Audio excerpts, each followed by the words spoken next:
Hello friends, स्वागत है आपका आज के इंटरेस्टिंग रिएक्शन वीडियो में।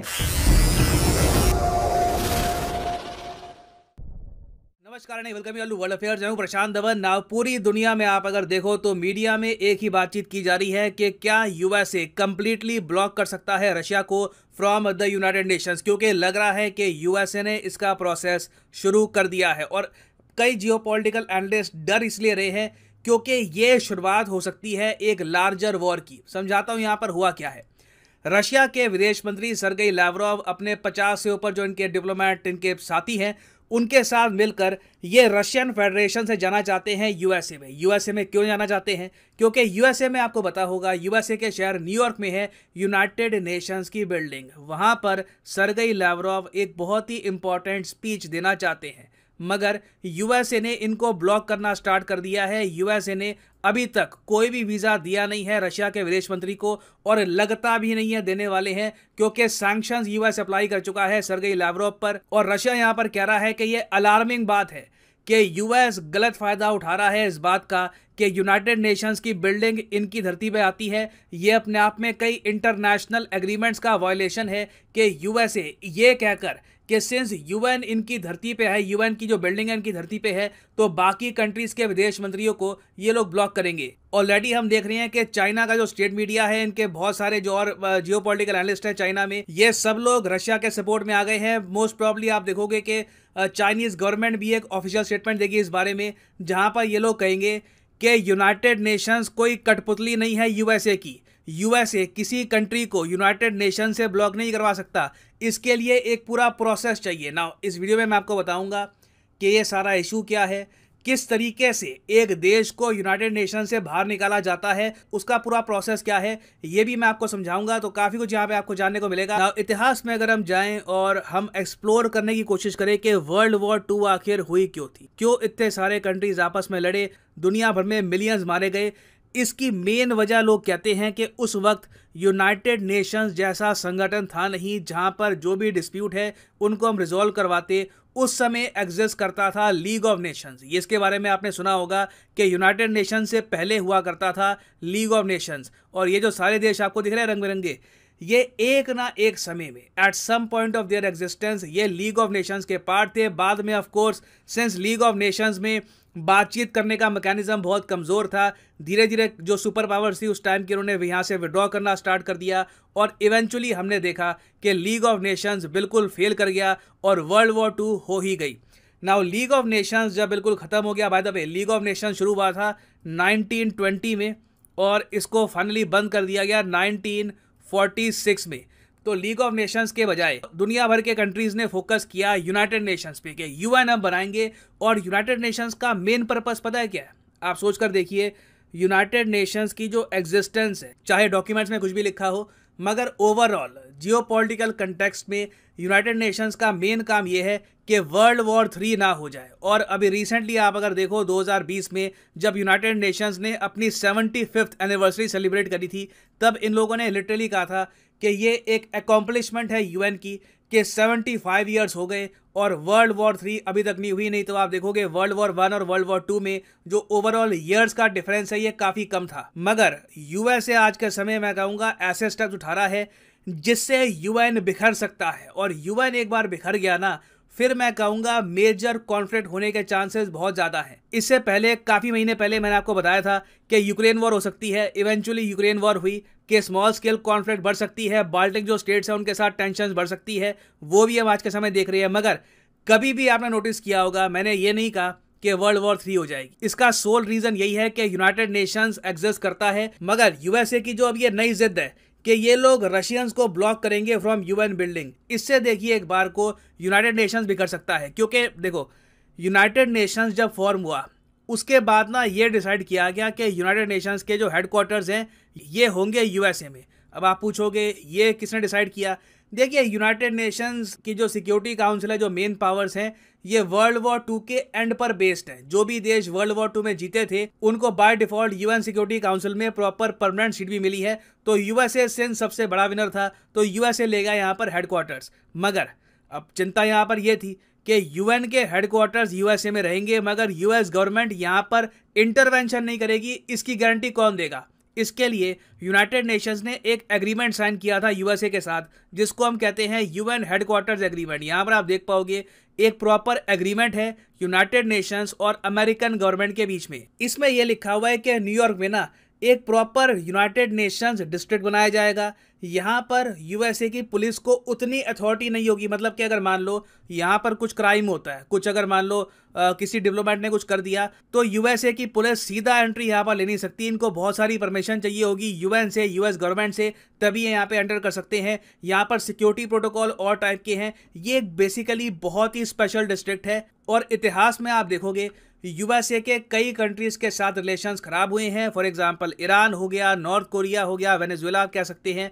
मगर किसी भी कंट्री के लीडर को यूनाइटेड स्टेट्स ऑफ अमेरिका ने ये नहीं कहा कि आप यूनाइटेड नेशंस की बिल्डिंग में एंटर नहीं कर सकते, क्योंकि हम आपको वीज़ा ही नहीं देंगे, हम आपको यूएस में ही एंट्री नहीं देने वाले। मगर मोस्ट रिसेंटली क्या हुआ कि जब यूएसए ने बहुत सारे सैंक्शंस लगा दिए रशिया पे, रशिया के प्रेसिडेंट व्लादिमीर पुतिन और इवन इनके जो विदेश मंत्री है उनको भी नहीं छोड़ा। यहाँ पे आप देख पाओगे ये नोटिफिकेशन है by the US Department of treasury.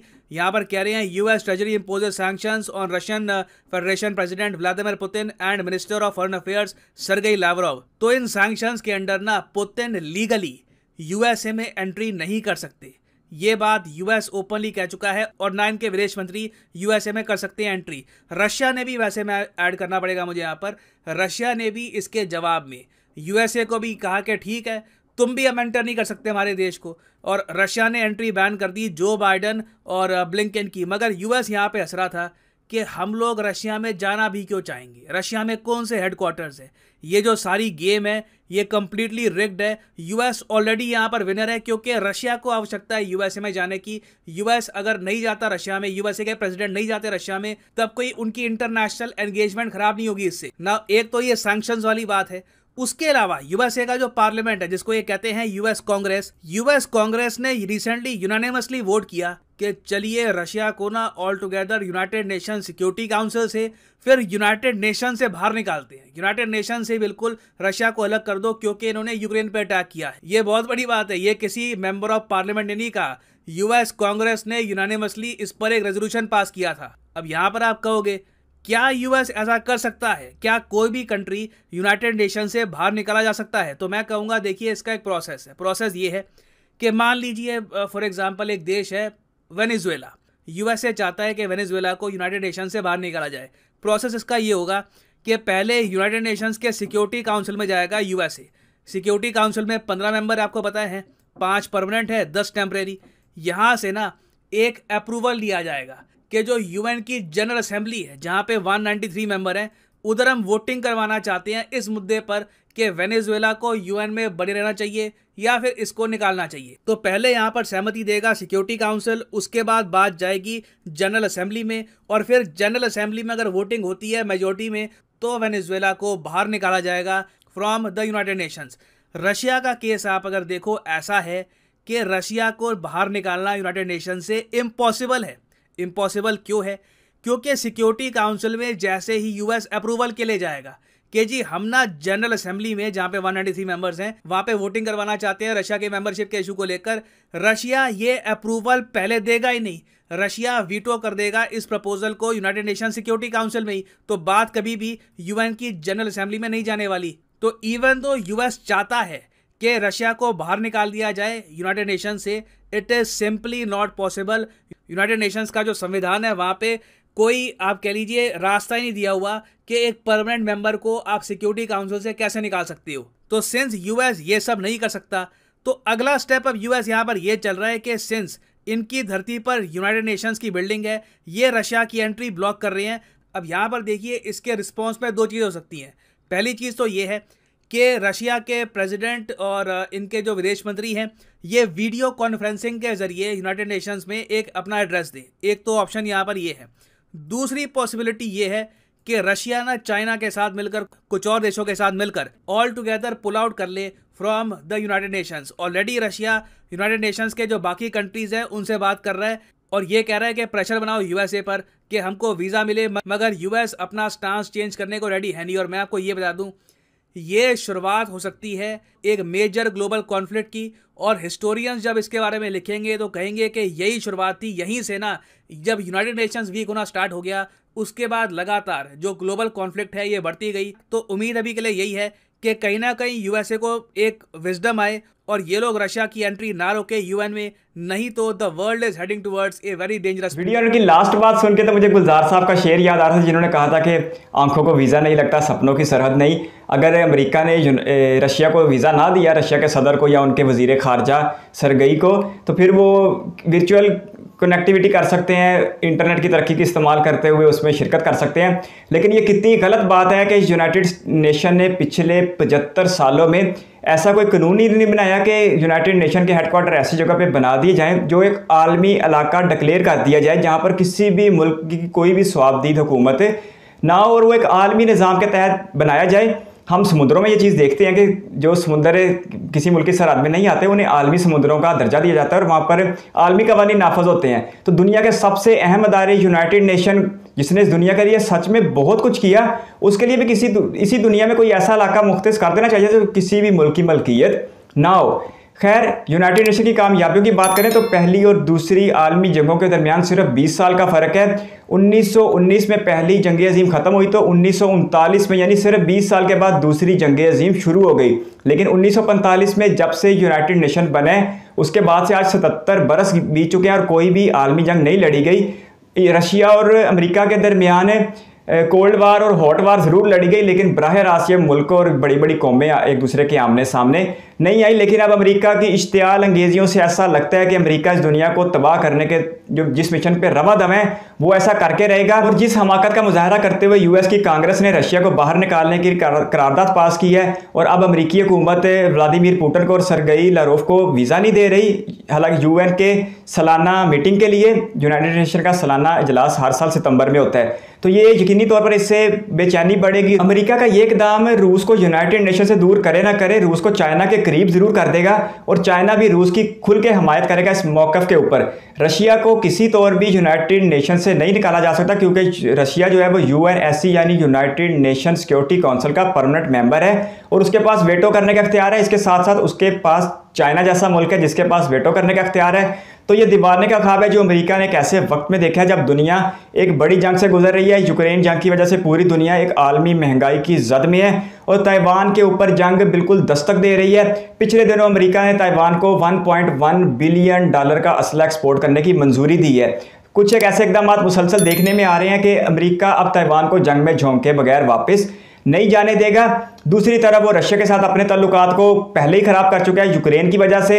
Ukraine में तो उसे कोई खातर का कामयाबी नहीं मिली, और रशिया यूक्रेन के मगरबी इलाकों पे बहुत तेज़ी के साथ कब्जा करता चला जा रहा है। मज़ीद रिएक्शन वीडियोस के लिए आप हमारे दूसरे चैनल पर भी तशरीफ़ ला सकते हैं, हम वहाँ पर भी आपका इंतज़ार और इस्तकबाल करेंगे।